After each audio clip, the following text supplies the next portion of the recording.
Bonjour, bonjour les amis. Ngam tunabino Gilmas toujours na kati ya ba information concrète, affirmative et vérifiable. Mes chers amis, na ebite soki na koloba plaisir ou bien chagrin, ya nouvelle naza kopesa bino. Bonjour na pasteur Yves Kashoshi. Kashoshi na niveau ya Kampala. Pasteur Yves Kashoshi na niveau ya Kampala, merci na information na yo. Il y a beaucoup de gens qui m'envoient des informations qui sont vraiment vérifiables, des informations qui collent les unes avec les autres. Pasteur Kashogi a outi kotinde langa message moko très important on a kotinde la na kolinga bino bande konanga boyoka. Oh, eza message pour la République et la conscience nationale ARCN ainsi que les partis membres de l'Union sacrée de la nation. Bonjour honorable Justin Bitakwira. Merci d'avoir accepté de répondre à notre invitation. D'abord, quelle est la situation sécuritaire ce matin dans la plaine de la Rosesi? Les informations à ma possession, c'est tout à l'heure. Ça c'est Bitakwira. Aujourd'hui, la situation c'est beaucoup. Le 8 décembre 2025. C'est dans le sens que hier, nos forces gardaient Katogota et Lungu. Apparemment, depuis la nuit et ce matin, gracieusement, sans aucune réaction de nos forces, un char blindé et quelques militaires, bien 23, se seraient accaparés de Lungu. Ils évoluent jusqu'à Bouguera. Et de Bouguera, à l'heure où je vous parle, c'est Albérizi. Et aucune réaction, ni des FARDC, ni de nos partenaires burundais, sans parler de Ouagadougou. Mais nous avons appris qu'il y a des combats, qui engagent, n'est-ce pas, les FARDC, qui sont appuyés par, comme toujours d'habitude, par les Ouazalendo et aussi l'armée burundaise. Non. Je dois être sincère avec vous. Apparemment, Kinshasa ne sait pas ce qui se passe. Et on est dans des conditions confuses. Où de notre côté, il y aurait cessé le peu. Mais du côté de l'ennemi, il progresse vers où là. Voilà, une situation confuse, comme vous le dites. Honorable Justin Tapira, qu'est-ce qui peut expliquer l'intensification subite, n'est-ce pas, des combats entre des forces dans cette partie du pays? On a l'impression que l'AFC M23, appuyé par l'armée rwandaise, était dans la léthargie, et puis subitement ils se réveillent, ils se disent nous devons cibler Ouvira. Qu'est-ce qui explique l'intensification des combats, honorable? Vous savez, là où nous sommes là, Ouvira est un point plus stratégique que Goma et Bukasa. Et comme nous nous comptons sur Doha et Washington, l'M23 lui-même, appuyé par le même... Alors bandeko, vidleni live ekati, mais la vérité, yango wana. Il y a une déception sur tous les fronts. Front ya ba Wazalendo baza dessus, ba FARDC baza pe dessus. Nini eza koleka na front bandeko, kotala nombre, tokota nanu na muzindo ya émission na biso. À part Bitakwira ko dénoncer, ko lakisa faiblesse ya FARDC na ba Wazalendo, Bitakwira na kati ya diri na ye deja aza ko lakisa victoire ya ba élément ya Corneille Nangaa. Bitakwira Zola qui que Corneille Nanga, il a déjà pris tout ce qu'il faut pour na kola qui sa valeur na ye.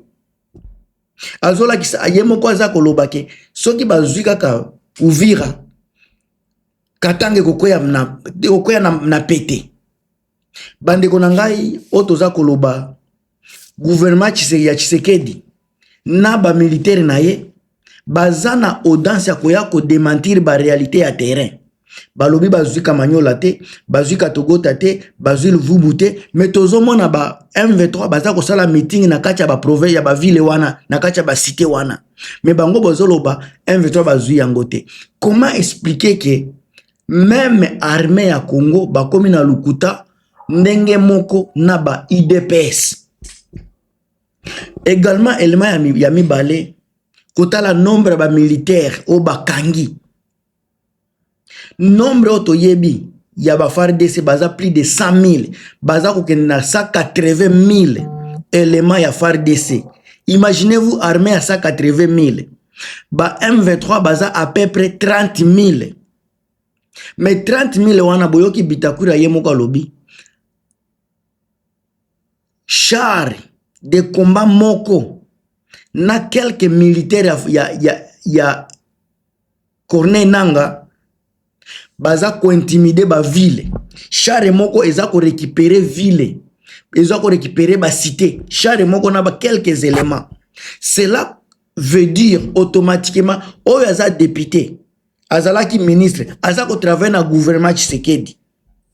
Soki aza ko relater ba vérité ya guerre, ye moko alobi ke na front char de combat moko na quelques militaires ya Corneille Nanga baza ko récupérer ba territoire, baza ko récupérer ba cité, baza ko récupérer ba village. Cela veut dire que ce n'est pas la quantité, ce n'est pas la quantité qui fait la guerre, mais c'est la qualité.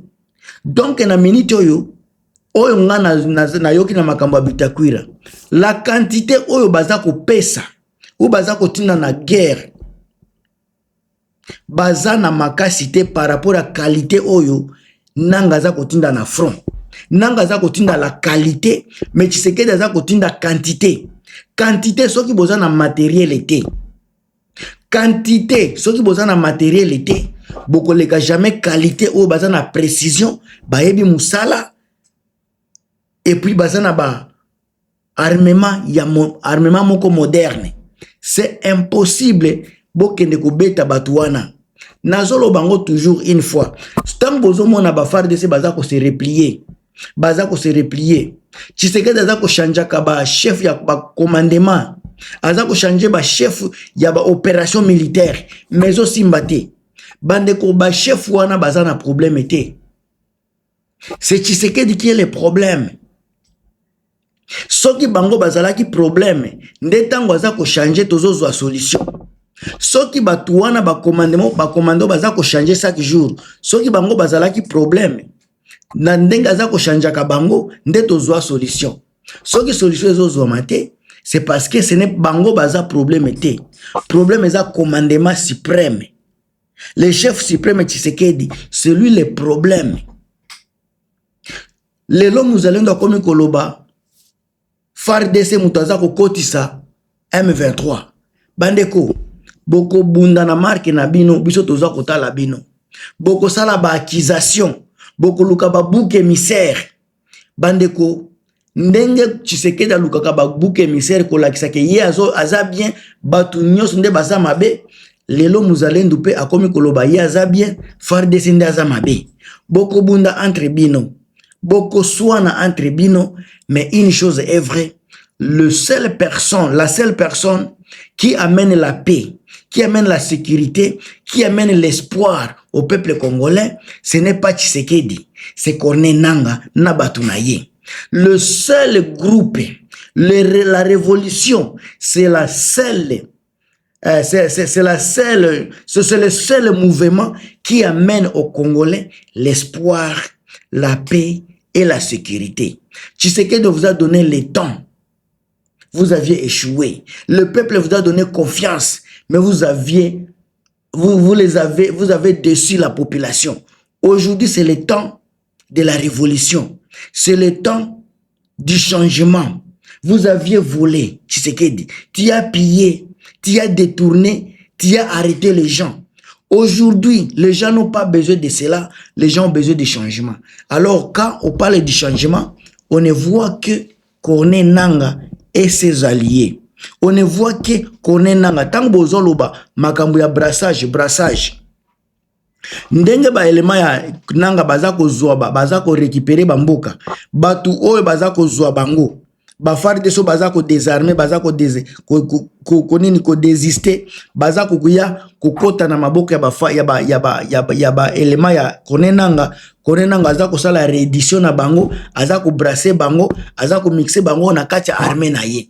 Eloko baloba ki brassage mixage ekozala nde ARC ya Corneille Nangaa bako brasser ba FARDC bakota na mouvement bako prendre idéologie ndenge zalaka discipline na ndenge basalaka bitumba bandeko na komi na suka na lingi na loba mingi te mama na ngai Marie Antoinette Makayabu, Chirac Makayabu, Christian Kispe Kayembe, François Mbuku Kassa, Grace Disabe, Grace Kibombo, Thérèse Disabe na pesi bino bamboti ya trop. Merci na soutien na bino.